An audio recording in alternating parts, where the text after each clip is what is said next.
Kalau memang Yesus sudah menebus dosa-dosa kita, tidak perlu lagi kita gereja. Kan sudah ditebus, biar saja Yesus yang siksa di neraka. Kan logikanya seperti itu. Sehingga saya sampaikan, ini agama pembodohan, saya bilang, Pak. Ya, shalom bagi kita semua dimanapun kita berada pada saat ini. Kiranya kita semua tetap berada dalam keadaan sehat dan apapun yang merupakan aktivitas kita sepanjang hari ini, kiranya Tuhan Yesus memberkati. Dan kembali berjumpa lagi di channel kita ini, yaitu Zimayan Yasin. Terima kasih buat teman-teman semua dan juga para sahabat yang sudah mendukung perkembangan channel ini dengan setia. Dan kiranya kita tetap menggunakannya untuk menjadi berkat bagi semua orang. Nah teman-teman, pada video kali ini saya akan menanggapi cuplikan video dari seorang yang dirinya mengaku mualaf dan kemudian dia mengatakan bahwa agama Kristen itu adalah agama pembodohan karena mereka makan daging yang haram dan kemudian mereka mengaku sudah ditebus. Dan kemudian juga bahwa dalam Alkitab Kristen itu sudah ada tercatat bahwa semua orang Kristen masuk neraka. Oleh karena itu mari kita simak saja videonya yang berikut ini. Kalau kita mau ikut Yesus, tentunya apa yang diperintahkan oleh Yesus, apa yang dikerjakan oleh Yesus, kita ikuti. Nah kita hari ini semuanya tidak ada yang haram, tidak ada yang halal. Ya hampir-hampir ini Pak Pendeta. Yang berkaki ini, tinggal kaki meja yang kita tidak makan. Ini orang Kristen kita ini, saya sampaikan ke pendeta saat itu. Karena semua sudah halal. Babi, anjing, biawak, padahal haram semua itu dalam Alkitab. Kita makan semuanya, seolah-olah ini yang berkaki, tinggal kaki meja dan kaki kursi. Yang terbang tinggal pesawat yang kita tidak makan. Yang merayap tinggal kereta api yang kita tidak makan. Yang di laut, yang menyerenang, tinggal kapal dengan kapal silam yang kita tidak makan. Yang ini jadi persoalannya kita ini. Ibarat mobil kita ini Pak Pendeta, betul-betul sudah lepas rem kita ini. Tidak ada lagi rem. Kenapa tidak ada rem? Karena semua kita makan. Iya, tidak ada lagi rem, semua halal, tidak ada yang haram. Mengikuti apa yang ada dalam Al-Quran, kemudian mengikuti jejak Rasulullah. Apa yang dilakukan Rasulullah diikuti oleh umatnya, sehingga aman. Ketika ditanya nanti, yang bertanggung jawab ya Yesus, ya nabinya kita. Yang itu saya protes. Sangat saya protes keras dulu.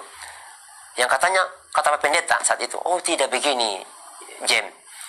Kita itu sudah ditebus oleh Yesus dosanya kita. Segala bentuk apapun yang sudah kita lakukan itu, dosa sebesar apapun itu akan diputihkan oleh Yesus, akan ditebus oleh Yesus. Saya bilang itu namanya omong kosong Pak Pendeta.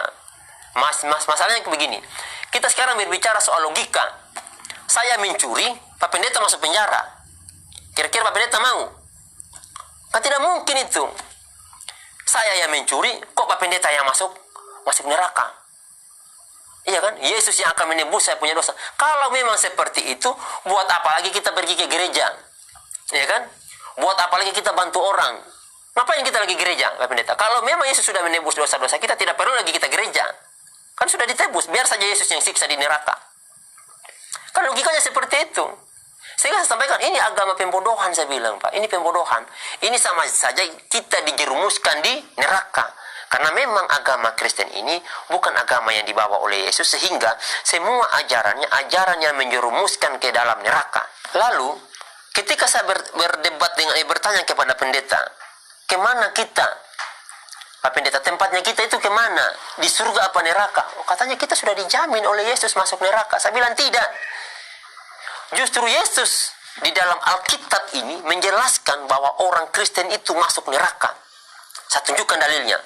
Ini supaya orang Kristen tahu di mana tempatnya orang Kristen.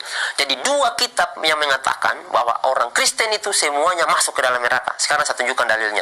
Matius 7 ayat 21. Jadi itu dia videonya teman-teman, kita sudah melihat, kita sudah mendengar apa yang disampaikan oleh seorang yang mengaku dirinya mualaf ini. Dia berkata bahwa orang Kristen itu sekarang hampir tidak bisa membedakan haram dan halal. Dan pada saat itu dia protes kepada pendeta. Dia berkata bahwa orang Kristen sekarang ini mereka tidak pakai rem. Segala sesuatu mereka makan, tinggal kaki kursi yang tidak mereka makan. Nah teman-teman, yang artinya mereka mengaku diri mereka bahwa mereka lah yang melakukan apa yang diperintahkan oleh Tuhan Yesus. Nah padahal teman-teman, seperti yang sudah pernah Tuhan Yesus katakan kepada murid-muridnya, bahwa apa yang masuk ke dalam mulut, masuk ke dalam perut itu tidak najis dan itu tidak haram. Justru apa yang keluar dari dalam hati kita, apa yang kita ucapkan yang menyakiti banyak orang, itulah yang menajiskan orang lain, bahkan diri kita bisa najis. Karena segala sesuatu yang kotor itu ada dalam hati kita seperti dendam, benci, dengki, iri hati, dan lain sebagainya. Itu yang membuat kita najis, bukan masalah dagingnya. Nah, jadi itu yang disampaikan oleh Yesus, bahwa kita harus tahu yang mana menajiskan orang, yang mana tidak menajiskan orang. Jadi orang Kristen sudah mengerti tentang itu, teman-teman ya.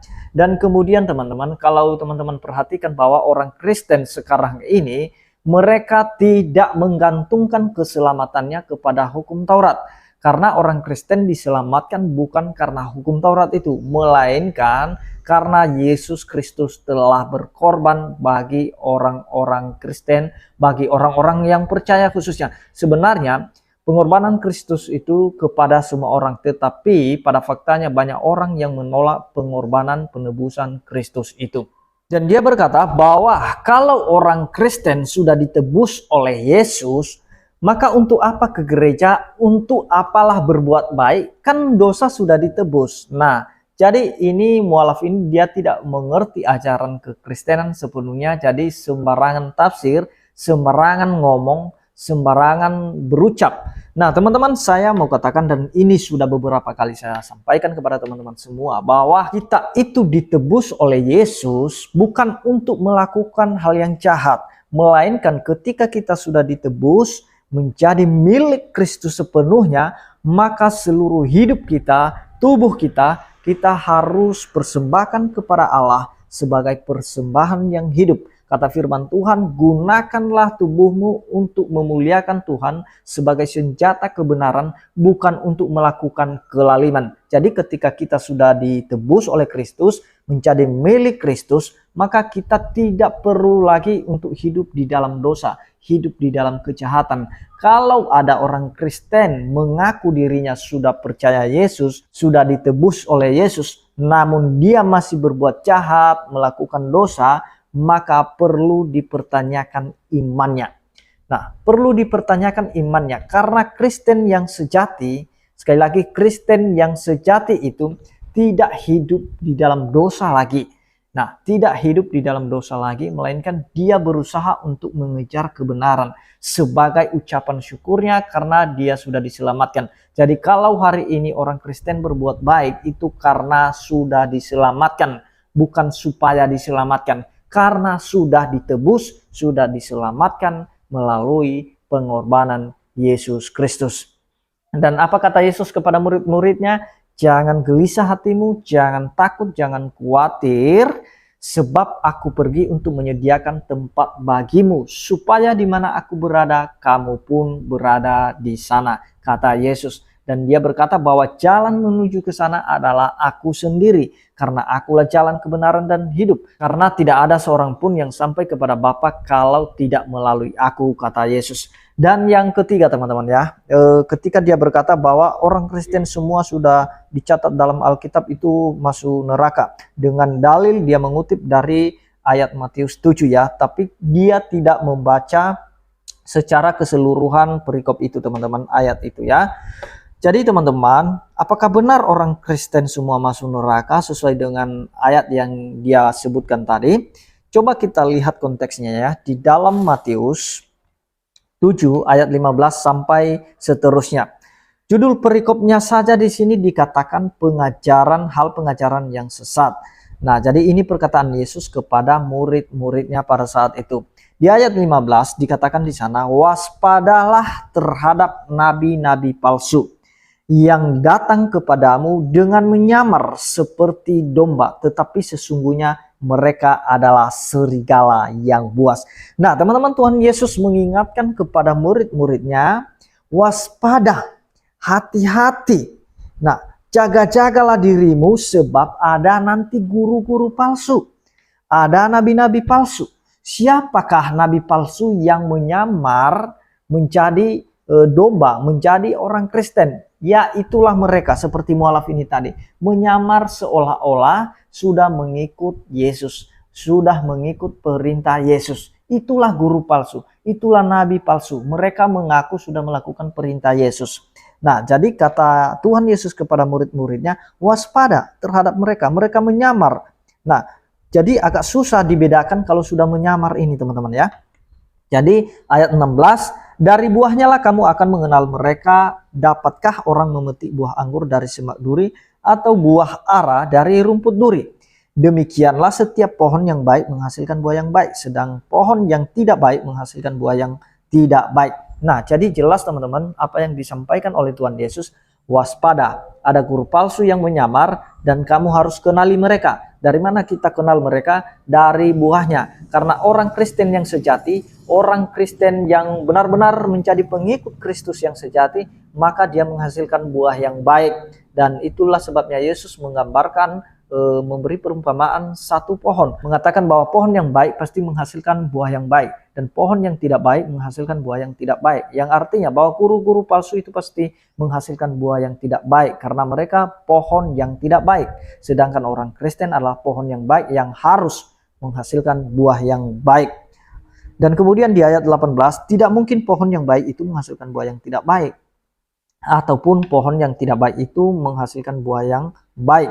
Dan setiap pohon yang tidak menghasilkan buah yang baik pasti ditebang dan dibuang ke dalam api. Nah, jadi Tuhan Yesus memberi satu perumpamaan ibarat di sini ya, yaitu sebuah pohon, bahwa pohon yang baik itu menghasilkan buah yang baik, pohon yang tidak baik menghasilkan buah yang tidak baik juga, dan itu yang akan ditebang, itu yang akan dimusnahkan, dan itu yang akan dimatikan, kata Tuhan Yesus di situ. Dan kemudian ayat 20, jadi dari buahnya lah kamu akan mengenal mereka. Benar bahwa kita mengenal mereka dari buah mereka, dari tindakan, karakter, dan kehidupan mereka sehari-hari. Dan ayat 21, bukan setiap orang yang berseru kepadaku Tuhan, Tuhan akan masuk ke dalam kerajaan sorga, melainkan dia yang melakukan kehendak Bapakku yang di sorga. Karena nanti teman-teman, kalau sudah manusia dikumpulkan di hadapan Tuhan, baik itu yang mengikut Yesus maupun yang tidak mengikut Yesus, baik orang percaya maupun yang tidak, itu dikumpulkan semua. Dan di akhir hari terakhir itu nanti, dan disitulah mereka mengenal Yesus, bahwa Yesus itu benar-benar Tuhan. Nah, kalau sekarang selama hidup di dunia mungkin mereka tidak mengenal Yesus bahwa dia adalah Tuhan. Tetapi di hari terakhir, disitulah nanti mereka berseru, Tuhan, Tuhan. Mereka tahu nanti di sana bahwa Yesus itu adalah hakim. Yesus itu adalah Allah yang adil. Yesus itu adalah Tuhan. Nah, disitulah mereka nanti tahu di sana ketika ada hari terakhir. Dan di ayat 22, pada hari terakhir, nah ini bicara terakhir teman-teman ya. Pada hari terakhir, banyak orang akan berseru kepadaku, Tuhan, Tuhan, bukankah kami bernubuat demi namamu, dan mengusir setan demi namamu, dan mengadakan banyak mukjizat demi namamu? Pada waktu itulah, ini kata Yesus, pada waktu itulah aku akan berterus terang kepada mereka dan berkata, aku tidak pernah mengenal kamu, enyahlah daripadaku, kamu sekalian pembuat kejahatan. Nah, jadi teman-teman, Tuhan Yesus di sana terus terang kepada guru-guru palsu ini tadi, kepada nabi-nabi palsu ini tadi, bahwa aku tidak mengenal engkau, enyahlah engkau sekalian pembuat kejahatan. Karena mereka mengaku melakukan perintah Yesus, mengaku percaya kepada Yesus, mereka tidak melakukan hal yang baik sama sekali. Justru mereka melakukan hal yang jahat. Seperti seorang mualaf ini tadi, dia berkata bahwa kami mengikut perintah Yesus. Apa yang dituliskan dalam Alkitab, bahwa babi itu haram, ya kami tidak makan. Nah, dia tidak tahu teman-teman bahwa mulutnya itu lebih haram, perkataannya lebih haram, perkataannya, ucapannya, menjelek-jelekan, cemoohannya terhadap kekristenan itu jauh lebih najis, lebih haram daripada daging babi itu. Nah, jadi jelas bahwa apa yang keluar dari hati kita, keluar dari mulut kita yang menyakiti banyak orang, itulah yang menajiskan orang banyak dan juga menajiskan diri sendiri. Dan kedua, bahwa masalah penebusan Kristus itu sudah jelas bagi orang Kristen. Nah, ketika kita sudah ditebus, artinya kita harus berterima kasih dengan cara berbuat baik, karena itu adalah buah dari iman kita, kepercayaan kita kepada Kristus. Dan terakhir, masalah orang Kristen masuk neraka semua, itu dia tidak mengerti konteks, bahwa konteks dalam Matius 7 itu adalah nabi-nabi palsu, guru-guru palsu seperti para mualaf yang mengaku-ngaku sudah melakukan ajaran Yesus. Bagi mereka lah yang dimaksud oleh Tuhan Yesus, enyahlah dari hadapanku hai pembuat kejahatan. Demikian yang saya sampaikan, kiranya Tuhan Yesus memberkati kita semua. Shalom.